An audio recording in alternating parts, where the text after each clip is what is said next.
လူတွေကဘာလို့စကားပြောရတာကိုကြိုက်ကြတယ်လဲဆိုရင်စကားပြောတာကသူတို့ရဲ့စိတ်ကိုတက်တန်ရစီလို့ပါဘဝဆိုတာတစ်ခါတည်းရစိတ်လို့ရစရာခိုက်တဲ့နေနဲ့ပြင်းနေတယ်တစ်ခါတည်းကြရင်လည်းစိတ်ညစ်စရာစိတ်တက်ကြစရာဖြစ်ဖြစ်တည်ရောက်လာတတ်တယ်အဲ့လိုခါမျိုးမှာကျွန်တော်တို့အားလုံးမှာလိုအပ်တာကဘာလဲဆိုရင်စကားပြောဖို့ပါဒီစကားပြောဖို့ဆိုတာကျွန်တော်တို့ရဲ့ပျော်ရွှင်မှုတွေကိုဝေမျှဖို့ဝမ်းနည်းမှုတွေကိုရင်ဖွင့်မှုဒါမှမဟုတ်ဘဝရဲ့တက်ကြတွေကိုတူတူဖြတ်သန်းဖို့အမြဲတမ်းရှိနေပေးတဲ့လူတစ်ယောက်ပါပဲတခါတည်းကျွန်တော်တို့တနေ့တာတွေမှာကြုံတွေ့ရတဲ့ရေစရာလေးတွေပြောစရာဖြစ်ပျက်လေးတွေကိုတယောက်ယောက်ကိုပြပြရှင်းနေတာပဲမဟုတ်လားမနေ့ကလမ်းမှာကလေးတယောက်ရဲ့ချစ်စရာပြုမှုတွေကိုတွေ့လိုက်ရတယ်ဒါမှမဟုတ်အလုံးမှာမမျောလေးမဲ့ချီကျူးခံလိုက်ရတဲ့ဖြစ်တည်ပေါ့အဲ့လိုခိုက်တဲ့လေးတွေကိုတယောက်ယောက်နဲ့ဝေမျှလိုက်တဲ့အခါအဲ့ဒီပျော်ရွှင်မှုကနှစ်ဆတိုးလာတယ်လို့ခံစားရတယ်ဒါကြောင့်စကားပြောဖို့ဆိုတာကျွန်တော်တို့ရဲ့ဘဝထဲမှာအလှဆင်ပေးတဲ့အရာတစ်ခုပါပဲဒါပေမဲ့ကျွန်တော်တို့ရဲ့ဘဝတွေကအမြဲတမ်းပျော်စရာတွေကြီးရှိနေတာမှမဟုတ်တာတခါတည်းစိတ်ညစ်စရာစိတ်တက်ကြစရာချီနေတဲ့ကြုံရတာပဲမဟုတ်လားအလုံးမှာစင်မပြေဖြစ်တဲ့တငယ်ချင်းနဲ့အထင်လွဲတာဒါမှမဟုတ်အခြေကြီးမှထိခိုက်ရတာမျိုးတွေပေါ့အဲ့လိုခိုက်တဲ့နေကြလို့ရှိရင်ကျွန်တော်တို့ရဲ့နှလုံးသားတွေကကန်ဆာချက်တွေကိုဖွင့်ရပြောဆိုဖို့အတွက်တယောက်ယောက်လိုအပ်လာပါတယ်အဲ့ဒီလိုခါမျိုးမှာစကားပြောဖို့တယောက်ရဲ့အရေးပါမှုကပိုပြီးတော့တည်တာလာပါတယ်သူတို့ကကျွန်တော်တို့ရဲ့ဝန်내မှုတွေကိုနားထောင်ပြီးစိတ်သက်သာရစီမဲ့စကားလေးတွေပြောတတ်ကြတယ်ဒါမှမဟုတ်ဘာမှမပြောဘဲငြိမ်ပြီးတော့နားထောင်ပြီးတဲ့ဆိုရင်တော့ကျွန်တော်တို့ရဲ့စိတ်ကိုပေါ်ပါသွားစေနိုင်ပါတယ်စကားပြောဖို့ဆိုတာတကယ်တော့လူတိုင်းဖြစ်နိုင်ပါတယ်သူတို့ကိုတီးတန့်ကြီးလက်ရှာနေစရာမလိုပါဘူးမင်းငါနဲ့နေတဲ့စကားပြောပြီးမလားဆိုပြီးတော့လေတမင်ကသွားတောင်းဆိုနေစရာမလိုပါဘူးကျွန်တော်တို့ဘွားထဲမှာအမျက်ရှိနေပြီးသားလူတွေပါပဲငယ်တငယ်ချင်းတယောက်လည်းဖြစ်နိုင်ပါတယ်ငယ်တငယ်ချင်းဆိုတာအတူတူကြီးပြင်းလာခဲ့တဲ့လူဖြစ်တဲ့အတွက်ကြောင့်ကျွန်တော်တို့ရဲ့အကြိုက်တွေအစင်မပြေမှုတွေကိုနားလည်ပေးနိုင်ပါတယ်အဲ့လိုမဟုတ်ရင်လည်းညီကိုမောင်နှမတွေတကတယောက်ယောက်လည်းဖြစ်နိုင်ပါတယ်ညီကိုမောင်နှမတွေဆိုတာကျွန်တော်တို့ရဲ့နှလုံးသားကိုယဉ်နှီးစွာနားလည်ပေးနိုင်တဲ့လူတွေပါပဲနောက်ပြီးအင်းဒီချင်းတွေ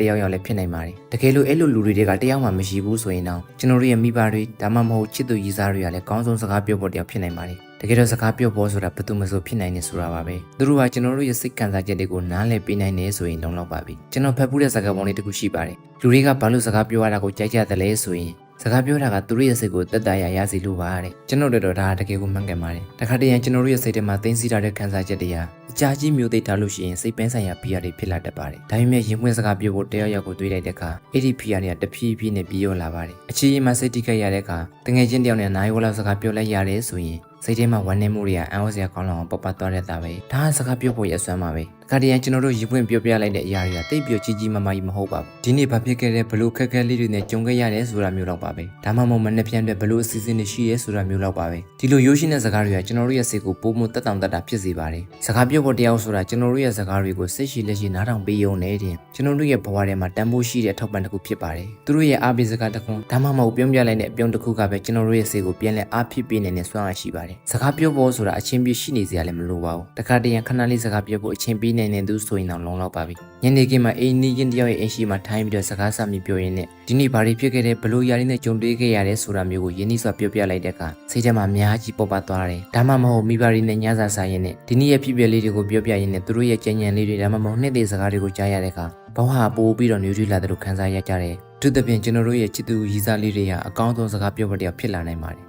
သူတို့နဲ့စကားပြောတဲ့အခါကျွန်တော်တို့ရဲ့စိတ်ထဲကခံစားချက်တွေကိုအားနာစရာမလိုဘဲနဲ့ဖွင့်ရပြောဆိုလို့ရပါတယ်အလုပ်ထဲမှာစိတ်ဖိအားတွေရှိလာတဲ့အခါသူတို့နဲ့ဖုံပြောလိုက်ရပြီဆိုလို့ရှိရင်ရင်ထဲမှာပေါ်ပါသွားတာပဲမဟုတ်လားဒီလိုခိုက်တန်လေးတွေကကျွန်တော်တို့ရဲ့ဘဝထဲမှာတန်ဖိုးမဖြတ်နိုင်တဲ့အမှတ်တရတွေဖြစ်လာပါတယ်စကားပြောဖို့ဆိုတာကျွန်တော်တို့ရဲ့စိတ်ကိုပြန်လည်အားဖြစ်ပေးတဲ့စွမ်းအားရှိတဲ့စိတ်တစ်မျိုးပါပဲကျွန်တော်တို့ဘလောက်ပဲစိတ်တက်ကြနေပါစေသူတို့နဲ့စကားပြောတဲ့အခါစိတ်ထဲမှာအဝတ်စရာကောင်းအောင်ပေါ်ပါသွားတတ်ပါတယ်သူတို့ကကျွန်တော်တို့ရဲ့ရင်မောတန်တွေကိုအတူတူခန်းစားပေးနိုင်တယ်လို့ဝမ်းနည်းမှုတွေကိုလည်းအတူတူမျှဝေခန်းစားပေးနိုင်ပါတယ်ဒါကြောင့်ကျွန်တော်တို့ရဲ့နေ့စဉ်ဘဝထဲမှာစကားပြောဖို့တရားဟာမရှိမဖြစ်လိုအပ်တယ်လို့ကျွန်တော်ကတော့ထင်ပါတယ်သူတို့ကအချင်းပြေးရှိနေပေးစရာမလိုပေမဲ့ကျွန်တော်တို့ရင်ပွင့်ကျင်တဲ့ချိန်အားရပါရစကားပြောခြင်းတဲ့ချိန်မှာရှိနေနိုင်ရင်လုံလောက်ပါပြီဒီလိုစကားပြောဖို့တရားရှိခြင်းကကျွန်တော်တို့ဘဝကိုပိုမိုပြီးတော့အတိတ်ပဲရှိစေပါတယ်။ဒါကြောင့်ကျွန်တော်တို့ရဲ့အနာမှာရှိနေပြီးသားတငယ်ချင်းမိသားစုဒါမှမဟုတ်ချစ်သူတွေကိုတန်ဖိုးထားပြီးသူတို့နဲ့စကားပြောဖို့အချင်းပေးဖို့မမေ့ကြပါနဲ့။စကားပြောဖို့တရားနဲ့ဘဝခရီးကိုပိုမိုပျော်ရွှင်စွာဖြတ်သန်းလိုက်ကြရအောင်ပါ။